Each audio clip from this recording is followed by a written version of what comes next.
भाजपा के अध्यक्ष पद का चुनाव इसी महीने होना है और इसमें अब कई नए चौंकाने वाले नाम भी जुड़ गए हैं। तो क्या मोहन भागवत से मिलकर मोदी ने फाइनल मोहर लगा दी है? जी हां, नमस्कार। नेक्स्ट 9 न्यूज पर आपका बहुत बहुत स्वागत है। इस वक्त की सबसे बड़ी खबर आ रही है बीजेपी के राष्ट्रीय अध्यक्ष को लेकर और चर्चाएं ये तेज हैं कि अप्रैल में यहां पर बीजेपी को नया राष्ट्रीय अध्यक्ष हर हालत में मिलना ही मिलना है। प्रधानमंत्री नरेंद्र मोदी के नागपुर दौरे के बाद में चुनावी प्रक्रिया तेज हो गई है। सूत्रों के मुताबिक 30 मार्च को मोदी और संघ प्रमुख मोहन भागवत की मुलाकात में नए अध्यक्ष के नाम पर चर्चा हुई है। मोदी के नागपुर से लौटने के बाद पार्टी के वरिष्ठ नेताओं ने भी बातचीत हुई है।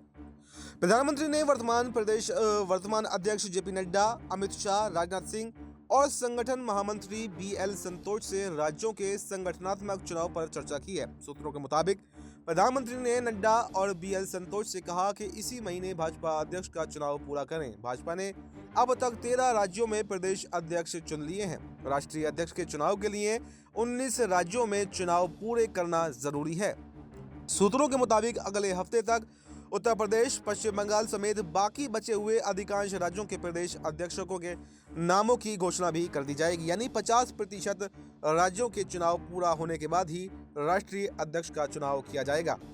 जेपी नड्डा को 2019 में कार्यकारी अध्यक्ष बनाया गया था और जनवरी 2020 में वो भाजपा के राष्ट्रीय अध्यक्ष चुने गए थे। लोकसभा चुनाव को ध्यान में रखते हुए उनका कार्यकाल जून 2024 तक बढ़ा दिया गया था और जब वो केंद्रीय मंत्री बन चुके हैं तो पार्टी को नया अध्यक्ष अब चुनना है।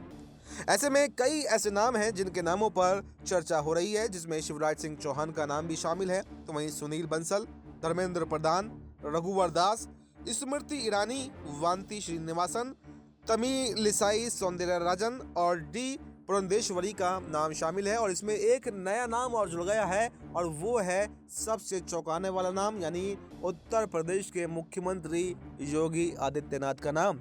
क्योंकि जब से ये देखा गया कि उत्तर प्रदेश के अंदर सीएम कुर्सी को लेकर केशव प्रसाद मौर्य और योगी आदित्यनाथ में खींचतान मची, तो अब योगी आदित्यनाथ को केंद्रीय राजनीति में लाने की कोशिश भी बीजेपी कर रही है। ऐसे में अगर योगी आदित्यनाथ को राष्ट्रीय अध्यक्ष पद की कमान सौंपी जाएगी तो पार्टी में बड़े उलटफेर बीजेपी करते हुए नजर आएगी और उत्तर प्रदेश की सत्ता में भी बड़ा परिवर्तन हो सकता है। ऐसे में यहाँ पर वसुंधरा राजे का नाम अब रेस से भी बाहर चला गया है, क्योंकि पहले ये कहा जा रहा था कि वसुंधरा राजे को भी राष्ट्रीय अध्यक्ष पद की कमान सौंपी जा सकती है। तो ऐसे में अब ये देखना काफी दिलचस्प होने वाला है कि आखिर बीजेपी का केंद्रीय नेतृत्व जो है वो किस पर भरोसा जताता है। क्या योगी आदित्यनाथ होंगे, क्या स्मृति ईरानी होंगी, या फिर जैसे साउथ से सुनने में आ रहा था कि साउथ से नया राष्ट्रीय अध्यक्ष होगा, तो क्या अभी भी साउथ को साथ देने का प्रयास बीजेपी करेगी? ये देखना काफी दिलचस्प होने वाला है। इस पूरे मुद्दे पर आपकी क्या राय है, आप कमेंट करके जरूर बताएं और बाकी देश दुनिया से जुड़ी तमाम बड़ी जानकारी के लिए देखते रहें नेक्स्ट 9 न्यूज़।